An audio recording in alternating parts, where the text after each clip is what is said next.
Hello everyone, this is Pooja Sharma from Pooja Sharma classes. उम्मीद करती हूँ आप सब अच्छे होंगे। सीटेट जुलाई 2023 के लिए हमारी क्लासेस चल रही हैं। इसमें हम आपके साथ डिस्कस कर रहे हैं संस्कृत पेडागोजी को। तो संस्कृत पेडागोजी को हम आपके साथ डिस्कस कर रहे हैं, समझेंगे किस तरीके से हमें संस्कृत की जो पेडागोजी है इसके क्वेश्चंस को सॉल्व करना है, कैसे समझते हैं, इसमें पॉजिटिव और नेगेटिव टैग वर्ड को ध्यान में रखना है। तो समझते हैं किस तरीके के आपके इसमें क्वेश्चन बन जाते हैं। तो स्टार्ट करते हैं। मैं आपके साथ जो आपका प्रीवियस ईयर क्वेश्चन पेपर है जो 28 दिसंबर 2022 से लेकर 7 फरवरी 2023 तक जो परीक्षाएं चली थी आपकी सीटेट की, तो वह मैं आपको करा रही हूँ सभी प्रीवियस ईयर क्वेश्चन पेपर्स को। और मैंने 2021 और 22 वाले जो प्रीवियस ईयर क्वेश्चन पेपर थे वह भी आपके साथ डिस्कस करा दिए हैं, तो आप इनको देख लेना। मैं लिंक आपको नीचे डिस्क्रिप्शन बॉक्स में दे दूंगी। आपको वीडियो पसंद आती है तो वीडियो को लाइक कर देना, और चैनल को सब्सक्राइब नहीं किया है तो चैनल को सब्सक्राइब कर लेना। स्टार्ट करते हैं। क्वेश्चन नंबर 1 आता है आपका, लेखने भाषणे च प्रयुक्ताः शब्दाः कथ्यन्ते। आपको बताना है कि लेखने भाषणे च प्रयुक्ताः शब्दाः कथ्यन्ते, तो यह आपकी निष्क्रिय शब्दावली है, प्रयोगी शब्दावली है, सक्रिय शब्दावली है, या फिर आपकी उद्देश्यपूर्ण शब्दावली है। तो आपको बताना है कि लेखने भाषणे च प्रयुक्ता शब्दा कथ्यन्ते, यानी कि लेखन और बोलने में, लिखने में और बोलने में यह आपकी जो शब्दावली होती है कैसी होती है, तो निष्क्रिय शब्दावली होती है। तो यह बात आपकी क्या हो जाएगी, गलत हो जाएगी। प्रयोग वाली है, यह भी गलत है। सक्रिय है, जी हाँ बिल्कुल सक्रिय शब्दावली है, क्योंकि हम लिख रहे हैं तो एक्टिव हैं, और बोल रहे हैं तब भी हम एक्टिव हैं।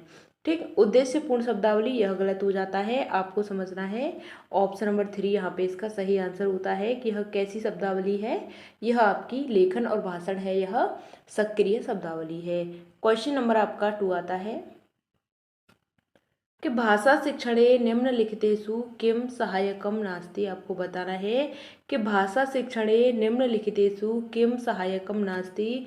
तो आपको बताना है भाषायाः बहे संपर्कः। थोड़ी सी संस्कृत में बोलने में थोड़ी दिक्कत हो सकती है, आपको समझना है बस चीज़ों को जो मैं आपको समझा रही हूँ। त्रुटिना प्रति असहिष्णुताः सहायकः परिवेश छात्र नाम प्रेरणम। तो आपको बताना है यहाँ पे कि भाषा शिक्षणे निम्नलिखितेषु किम सहायकम नास्ति, यानी कि भाषा शिक्षण में कौन सी जो सहायक नहीं है, कौन सी इसमें आपको बताना है क्या सहायक नहीं है। तो इसमें आपको बताना है इसका सही आंसर क्या सहायक नहीं है, कि भाषा बहे संपर्क, यानी कि भाषा है बहुत संपर्क वाली बात होती है, तो यह बात सही है। त्रुटि नाम प्रति असहिष्णुता, यानी कि असहिष्णुता की बात आती है, तो यह नहीं है। सहायक परिवेश, बिल्कुल बात सही है। छात्रा नाम प्रेरणा, बिल्कुल बात सही है। तो आपका ऑप्शन नंबर 2 यहाँ पे सही हो जाता है, त्रुटि नाम प्रति असहिष्णुता।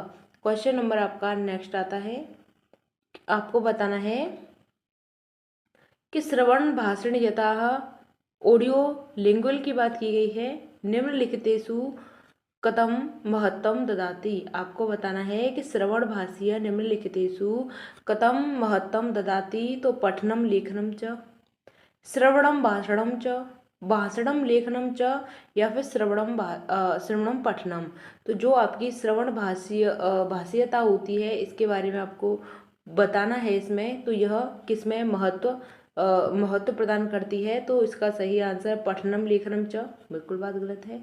भाषणम लेखनम च, यह भी गलत हो जाता है। श्रवणम पठनम, यह गलत है। Option number 2 is the right answer, कि यह आपका श्रवण और भाषणम च, श्रवणम भाषणम च, यह आपका यहाँ पे सही आंसर हो जाता है। श्रवण भाषणेता निम्नलिखितेषु कथम महत्तम ददाति, तो श्रवणम भाषणम च, यह आपका यहाँ पे सही आंसर हो जाता है। क्वेश्चन नंबर आपका नेक्स्ट आता है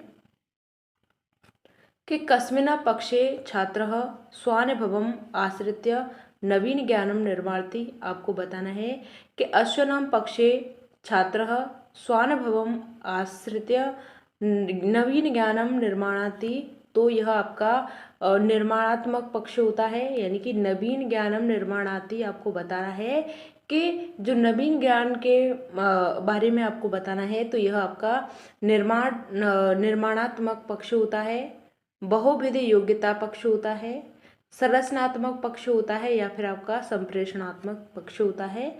तो इसका आपको सही आंसर बताना है कि स्वानुभवम आश्रित्य नवीन ज्ञानम निर्माति। तो इसका सही आंसर होता है आपका ऑप्शन नंबर 1 कि निर्माणात्मक पक्ष। क्या होता है?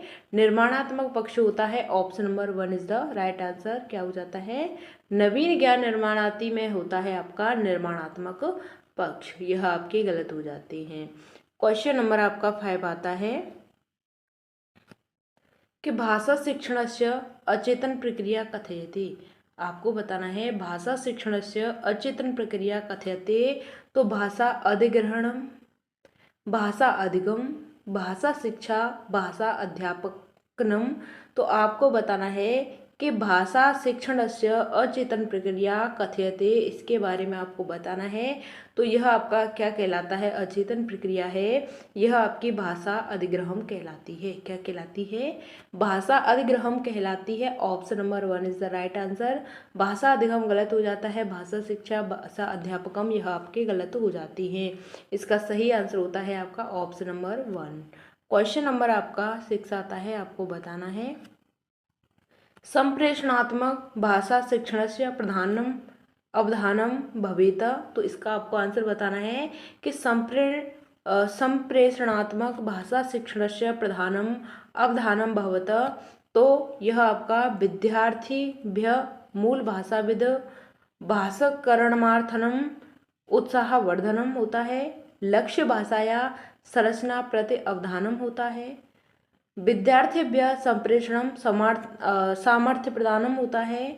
या फिर आपका अभ्यास बलेन उच्चारण प्रति अवधानम होता है। तो क्वेश्चन नंबर 6 का आपको सही आंसर बताना है। क्या हो जाता है? तो इसका सही आंसर होता है आपका यहाँ पे कि विद्यार्थिभ्य संप्रेषणम सामर्थ्य प्रदानम। क्या होता है? सामर्थ्य प्रदान की बात आती है। यह आपका पॉजिटिव यहाँ पे हो जाता है कि विद्यार्थी संप्रेषणम सामर्थ्य प्रदानम। क्वेश्चन नंबर आपका 7 आता है, आपको बताना है कि अधोलिखितेषु व्याकरणम अनुवाद प्रविधि किम न करोति। अधोलिखितेषु व्याकरणम अनुवाद प्रविधि किम न करोति। तो मातृभाषा शिक्षणम उत्साहवर्धनम, व्याकरण महत्व प्रदानम, छात्राणाम संवाद कौशल वर्धनम, छात्राणाम धारा प्रवाहेन प्रयोगे सामर्थ्यकरणम। तो क्वेश्चन नंबर आपको 7 का सही आंसर बताना है कि अधोलिखितेषु व्याकरणम अनुवाद प्रविधि किम न करोति। किम न करोति इसका आपको सही आंसर बताना है। तो मातृभाषा शिक्षणम उत्साहवर्धनम बिल्कुल बात सही होती है, लेकिन यहाँ पे न करोति की बात की गई है, तो आपको नेगेटिव ढूंढना है। तो यह आपका यहाँ पे गलत हो जाएगा। व्याकरण महत्व प्रधानम बिल्कुल बात यहाँ पे गलत हो जाएगी आपकी। छात्राणाम संवाद कौशलम वर्धनम, क्या हो जाता है? छात्राणाम संवाद कौशलम वर्धनम, यह सही हो जाता है। छात्राणाम धारा प्रवाहेन भाषा प्रयोगे सामर्थ्यकरणम, यह आपका गलत हो जाता है। क्वेश्चन नंबर 7 का आंसर होता है आपका ऑप्शन नंबर 3। क्वेश्चन नंबर आपका 8 आता है, आपको बताना है कि अधोलिखितेषु उक्तिषु कान समीचीना। आपको बताना है तो भाषा कक्षाए उत्कृष्ट पाठः संस्कृति गंभीरा भवेत, या उत्कृष्ट पाठे सर्वव्याकरणं संरचनानां समावेशः भवेत, या भाषा कक्षाए उत्कृष्ट पाठः छात्रेभ्यः रुचिकर प्रासंगिकं च भवेत, या उत्कृष्ट पाठ समुचित दृढ़ युक्त भवेत। तो आपको इसका सही आंसर बताना है कि अधोलिखितेषु उक्तिषु कान समीचीना, इसका आंसर आपको बताना है। क्या हो जाता है? तो इसका आंसर उत्कृष्ट पाठ संस्कृत गंभीरा भवेत, यह आपका गलत हो जाएगा। उत्कृष्ट पाठे सर्व व्याकरणम संरचनाम समावेश भवत, यह भी गलत हो जाता है। आपको बेस्ट से बेस्ट आंसर ढूंढना है। तो भाषा कक्षाएं उत्कृष्ट पाठ छात्रेभ्यः रुचिकर प्रासंगिक च भवेत, यह आपका यहाँ पे क्या हो जाएगा? सही आंसर हो जाएगा। उत्कृष्ट पाठ समुचित धैर्य युक्त भवेत, क्योंकि यहाँ पे आपसे पूछा है कि अधोलिखितेषु उक्तिषु का न समीचीना, न समीचीना की बात की गई है। तो इसका सही आंसर होता है ऑप्शन नंबर 3 कि भाषा कक्षाएं उत्कृष्ट पाठ छात्रेभ्यः रुचिकर प्रासंगिक च भवेत, यह आपका यहाँ पे सही आंसर हो जाएगा।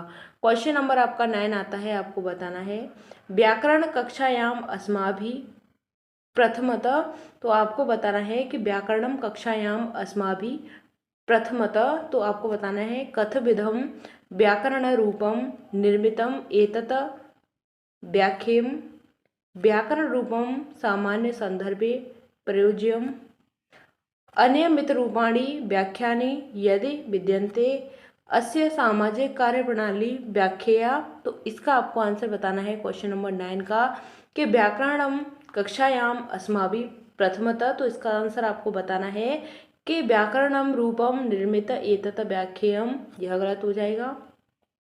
व्याकरणम रूपम सामान्य संदर्भे प्रयोज्यम, यह बात सही हो जाएगी। अनियमित रूपाणि व्याख्यानि यदि विद्यन्ते, यह आपका गलत हो जाएगा। अस्य सामाजिक प्रणाली कार्यप्रणाली व्याख्या, यह गलत हो जाएगा। इसका सही आंसर होता है क्वेश्चन नंबर 9 का ऑप्शन नंबर 2 कि व्याकरण रूपेण सामान्य संदर्भे प्रयोज्यम। संदर्भ की बात आ जाए बिल्कुल आपका यहाँ पे सही आंसर हो जाता है। क्वेश्चन नंबर आपका लास्ट आता है, आपको बताना है कि प्राथमिक स्तर पठन सामर्थ्यस्य मूल्यांकनस्य अधस्तनेषु किम उपयोक्तम। तो आपको बताना है कि वर्णमाला अभिज्ञानम, विरामादि चिन्हानि ज्ञानम, पाठ अवबोधनम या पठन प्रवाहिता। तो आपको इसका सही आंसर बताना है कि प्राथमिक स्तर पर पठन सामर्थ्यस्य मूल्यांकनस्य अधस्तनेषु किम उपयोक्तम। तो इसका आंसर क्या हो जाता है आपका, इसका आंसर होता है वर्णमाला अभिज्ञानम, बिल्कुल नहीं। ब्रह्मादि चिन्हानम ज्ञानम, बिल्कुल नहीं। पाठ अवबोधन की बात की गई है, बिल्कुल सही होता है। पठन धारा प्रवाहिता, यह गलत हो जाता है। क्वेश्चन नंबर 10 का आंसर होता है आपका ऑप्शन नंबर 3। क्या हो जाता है, option number 3 is the right answer. यहाँ तक बात क्लियर। यहाँ तक हमारे 10 क्वेश्चन हमने देखे हैं। यह आपके संस्कृत की पेडागोजी के क्वेश्चन थे। आपको सभी क्वेश्चन समझ में आए होंगे। तो मिलते हैं फिर आपको आगे की नेक्स्ट वीडियो में। आपको वीडियो पसंद आती है तो वीडियो को लाइक कर देना और चैनल को सब्सक्राइब नहीं किया है तो चैनल को सब्सक्राइब कर लेना। मिलते हैं फिर आपको आगे की नेक्स्ट वीडियो में। तब तक के लिए थैंक्स फॉर वॉचिंग। जय हिंद, वंदे मातरम।